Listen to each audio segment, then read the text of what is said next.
বাবা আদবানির বাড়ি কোথায় জোরে বলুন? আদবানির বাড়ি হলো পাকিস্তান।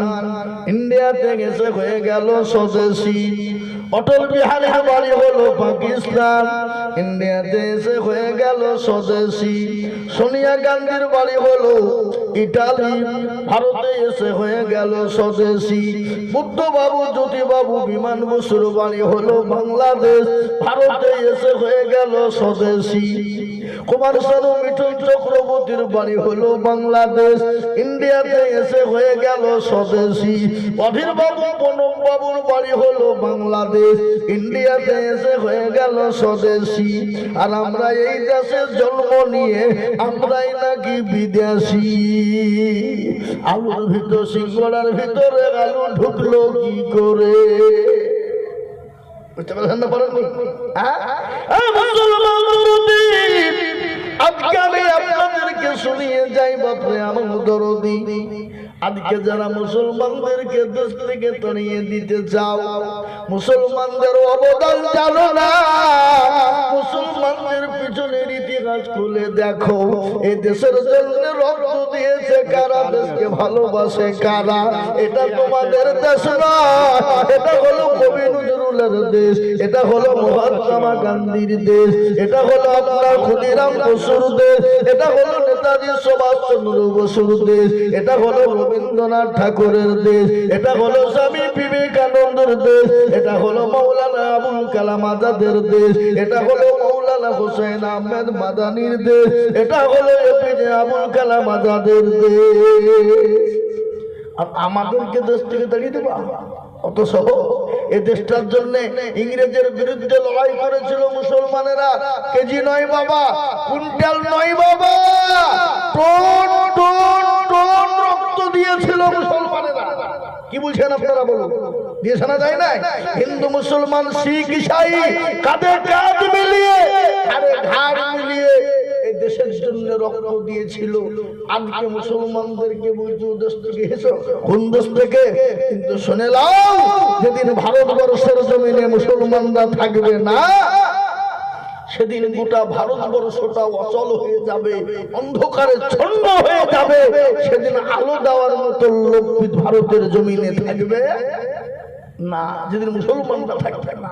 আজকে বলো, এই ভারতবর্ষের জমিনে কোরআন এবং হাদিস, মাদ্রাসা, মসজিদ, মার্কাজ, খানকা আছে বলে এখনো ভারতের মাটিতে এখনো আল্লাহর রহমত বর্ষণ হয়ে আসে। কি বুঝেন আপনারা বলুন? যেদিন থাকবে না, সেদিন আল্লাহর রহমত এই দেশে থাকবে না। আজকে শুনে দিই বাবজি আমার দরদি ভাই, আজকে তোমরা আমাদের মসজিদ গুলাকে, মাদ্রাসা গুলাকে, মক্তব, মারকাজ, খানকা গুলাকে জবরদস্তি ক্ষমতার বল সংসদ মসনদে বসে যেরকম ইচ্ছা সেরকম চালিয়ে দিচ্ছ, কিন্তু কুরসির মালিক কে? জোরে বলুন কে? এই চেয়ারের মালিক কে? এই চেয়ার থেকে নামাতে পারে কে? বসাতে পারে কে? কার ইচ্ছাটা? এটা শুনলেন ভালো করে। পাদ্রী, খ্রিস্টানদের একজন পাদ্রী মুসলমানদেরকে প্রশ্ন করলো, শোনো তোমরা কেমন মুসলমান, আজকে তোমাদেরকে প্রশ্ন করা হবে। যদি 3টে প্রশ্নের উত্তর দিতে পারো, তাহলে আমরা যত খ্রিস্টান এই জায়গায় আছে একসঙ্গে কলমা পড়ে মুসলমান হয়ে যাবে। আর যদি তোমরা না পারো, তাহলে কিন্তু তোমাদেরকে মুসলমান থেকে খ্রিস্টান হতে হবে। মদলেশ বসে গেল। খ্রিস্টানদের যিনি সভাপতি পাদ্রী বাবা চেয়ার বসে বসে মুসলমানরা বলো তো দেখি, এই মুহূর্তে তোমাদের আল্লাহ কি করছে?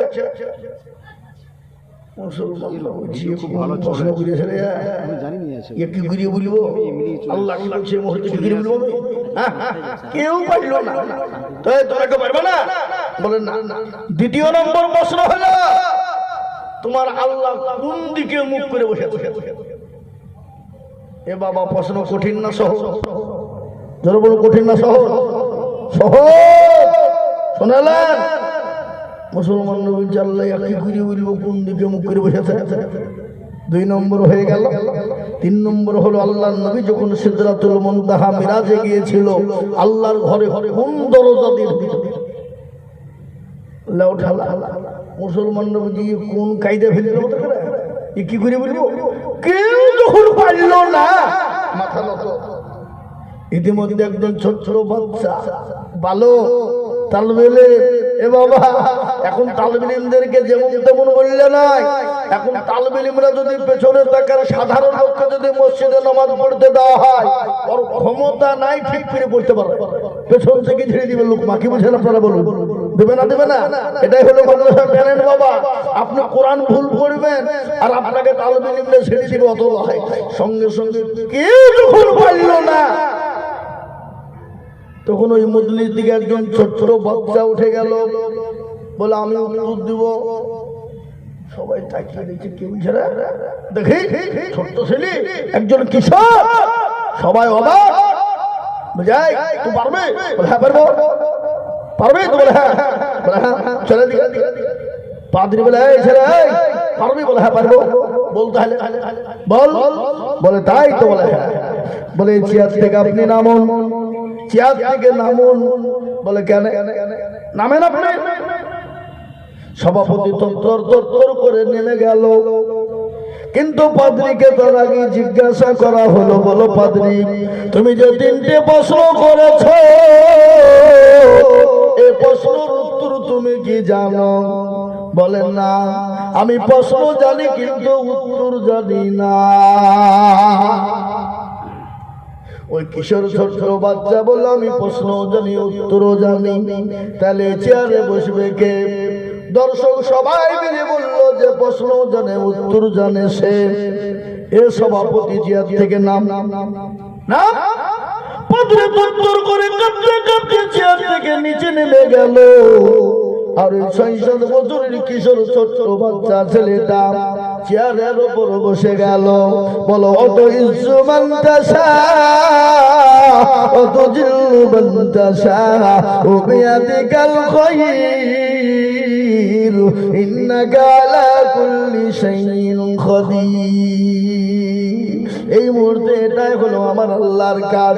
আল্লাহ যাকে ইচ্ছে করে ইজ্জত বাড়িয়ে দেয়, আল্লাহ যাকে ইচ্ছে করে ইজ্জত তার কাছ থেকে ছিনিয়ে নেয়।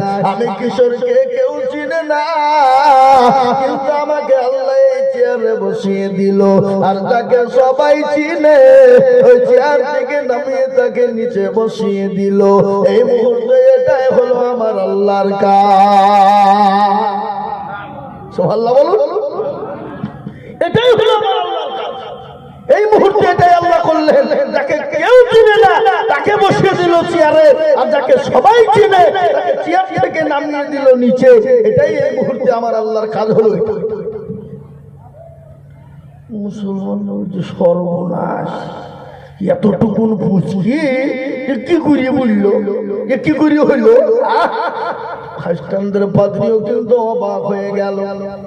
কিন্তু শর্ত হলো যদি মুসলমানরা প্রশ্নের উত্তর দিতে পারে তাহলে কলমা পড়ে মুসলমান হতে হবে।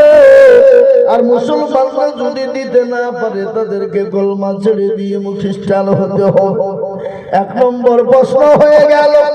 2 নম্বর প্রশ্ন, আল্লাহ এই মুহূর্তে কোন দিকে মুখ করে বসে আছে বলো? চতুর্দিক দিয়ে আগুন জ্বালিয়ে দিল। বলে আগুনের কোন আপনার দিক আছে? বলে আগুনের কোনো দিক নাই। বলে আগুনের যেমন কোনো দিক নাই, আমার আল্লাহর কোনো দিক নাই, প্রত্যেকটা দিকই সমান। 2 নম্বর হয়ে গেল। খ্রিস্টানদের পাদ্রী নিচে নেমে গেল। মনটা খারাপ, ভাইরা আজকে তো মুসলমান হয়ে যেতে হবে, কি করব কি করব। বলে 3 নম্বরটা মনে হয় পারবে না। ও তো কিশোর বলো তোমার আল্লাহর দরবারে আল্লাহ নবী কোন দরজা দিয়ে ঢুকেছিল? সঙ্গে সঙ্গে কিশোর ডাক দিয়ে বলল পাদ্রী সাহেব শুনুন, আপনি ডিম চিনেন না? বলে ডিম। বলে ডিমের ভিতরে মুরগির বাচ্চা কি করে ঢুকলো? কোন দরজা লাগে নাকি? কোন দরজার প্রয়োজন হয় নাকি? বলে ডিমের ভিতরে মুরগির বাচ্চা ঢোকার যেমন কোনো প্রয়োজন হয় না, আমার আল্লাহর দরবারে আমার নবী যাবে কোন দরজার কোনো প্রয়োজন হয় না। আপনার মুসলমানরা নারায়ে তাকবীর আল্লাহু আকবারের ধ্বনি দিয়ে দিল। খ্রিস্টানরা কলেমা পড়ে মুসলমান হয়ে গেল। কিন্তু আমি এটা বলার উদ্দেশ্য হলো